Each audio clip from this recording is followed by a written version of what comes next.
उस जमाने में न तो ऐसी पब्लिक थी, ना ऐसे लोग थे जो बैठ करके किसी के भाषण सुनते, न ऐसी जनता थी जो परमात्मा के खोज में घंटों बैठ करके सुनती की चीज क्या। मनोरंजन के साथ ही उन्होंने अपने लीला के साथ ही लोगों की कुंडलिनी जागरूक। इसी श्री कृष्ण ने भी ये बताया है कि हमारी जो चेतना है, मनुष्य की जो चेतना है, इसका वृक्ष नीचे की ओर अधोगति पर जाता है। इसीलिए आप देखते हैं कि जो पाश्चिमात्य देश हैं, जो परदेसी लोग हैं, इनके देशों में जाकर देखिए तो नर्क खड़ा रखा हुआ, उनको कोई पाप पुण्य का विचार नहीं, माँ बहन का विचार नहीं, किसी भी धर्म का विचार नहीं, पूर्णतः अधोगति में घुस गए। उनसे अपने को कुछ सीखने का नहीं, क्योंकि इसकी जड़ें अपने मस्तिष्क में है। ऊर्ध्वगति को प्राप्त होना चाहिए। ऊर्ध्वगति प्राप्त कैसे होगी? उसके लिए कुंडलिनी का जागरण करना चाहिए। महाराष्ट्र में ज्ञानेश्वर जी बड़े भारी संत हो गए। जब उन्होंने ज्ञानेश्वरी लिखी तो गीता पे ही आख्यान है, लेकिन उसमें खोल कर उन्होंने लिख दिया कि ये कार्य कुंडलिनी के जागरण से ही होता है। उस पर लोगों ने ये बंधन लगाया कि जो 6वां अध्याय है जिसमें लिखा गया है वो पढ़ना ही नहीं, बाकी चाहे जो करते रहिए। तो सब लोग मुंह में तंबाकू रख करके मीलों चल करके विट्ठल के मंदिर में विट्ठल विट्ठल विट्ठल चले जा रहे, पगला जाते हैं। कहते हैं सर फोड़ डाला हमने। एक मुसलमान थे, शेख करके कहने लगे माँ नमाज पढ़ पढ़ के घुटने फट गए, पैदल चल चल के पैर फट गए। विट्ठल कहते कहते गला बैठ गया, लेकिन विट्ठल मिला नहीं। उसको कहीं जाने की जरूरत नहीं है, आप ही के अंदर सब कुछ समाया हुआ। आप ही के अंदर शिव विट्ठल सारे देवी देवताएं बैठे हुए हैं। परमात्मा ने आपको अपने ही स्वरूप बनाया हुआ है, सिर्फ उस शक्ति को आपको जानना है। और ये कार्य सहज ही होना चाहिए। जैसे कल कोई साहब कह रहे थे कि ये तो बड़ा कठिन कार्य लोग कहते हैं। मैंने कहा कहने वाले कहते होंगे, लेकिन असलियत ये है कि जो मूलभूत चीज है वो सहज होनी चाहिए।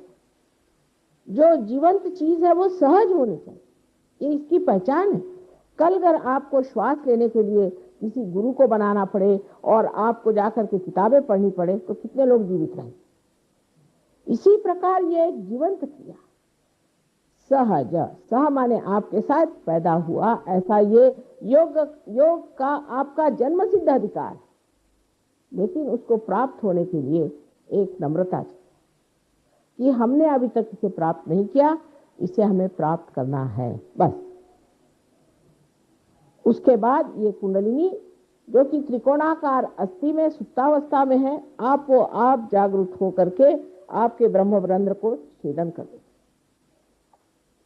श्री आदि शंकराचार्य ने शुरुआत में एक बड़ा सुंदर विवेक चूड़ामणि नाम का ग्रंथ लिखा था।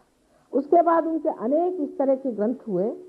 अंत में वो थक गए क्योंकि एक शर्मा नाम के बड़े भारी विद्वान थे, उन्होंने उनसे बहुत वाद विवाद किया। वो तंग आ गए। इन बुद्धिमान लोगों से कैसे बताया जाए कि तुम्हारे बुद्धि में प्रकाश ही नहीं, तुम बात क्या कर रहे हो हवाई।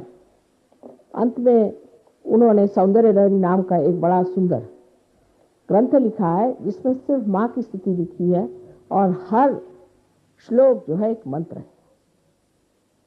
उस मंत्र के जागरण से आपकी कुंडलिनी जागृत होनी चाहिए।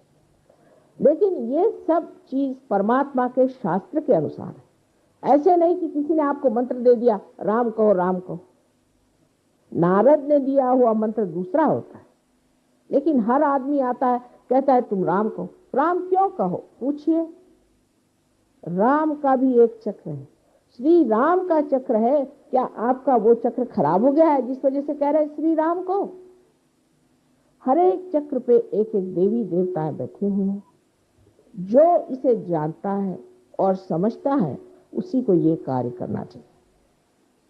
जिस वक्त कुंडलिनी का जागरण हो जाता है तो ये 6 चक्रों को छेदती हुई ब्रह्मरंध्र को छेदती है और सर में से ठंडी ठंडी हवा, आपके अपने सर में से ठंडी ठंडी हवा, जिसको श्री शंकराचार्य ने सलीलम सलीलम, ठंडी ठंडी हवा का।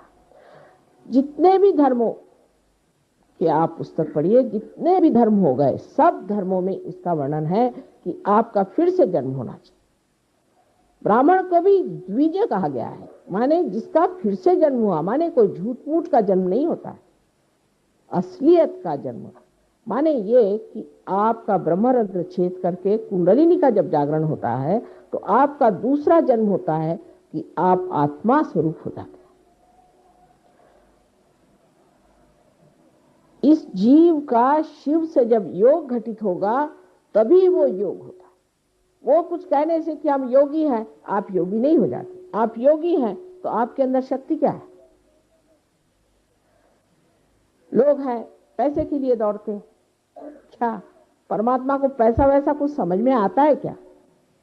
हम देहातों में जाते हैं, लोग हमें 10 पैसे देंगे, 25 पैसे देंगे, हमने कहा भाई हम पैसा नहीं लेते, अच्छा 1 रुपया ले लो। उनकी समझ में नहीं आता है कि परमात्मा का पैसे से कोई संबंध नहीं है। आप पृथ्वी माता को अगर पैसा दे तो तब क्या वो बीज उगाती है?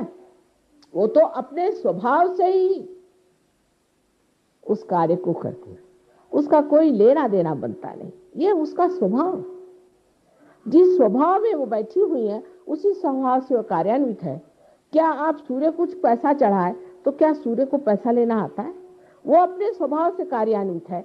इसी प्रकार कुंडलिनी का जागरण भी हमारे स्वभाव से ही होता है, उसमें आपका हमारा देना लेना नहीं बनता। आपकी जो शक्ति है वो आपके पास है, उसको निहित अवस्था में रखा हुआ है और अब उसको जागरूक अवस्था में लाना है। बस ये सीधा सरल कार्य है, वो कोई कठिन काम नहीं।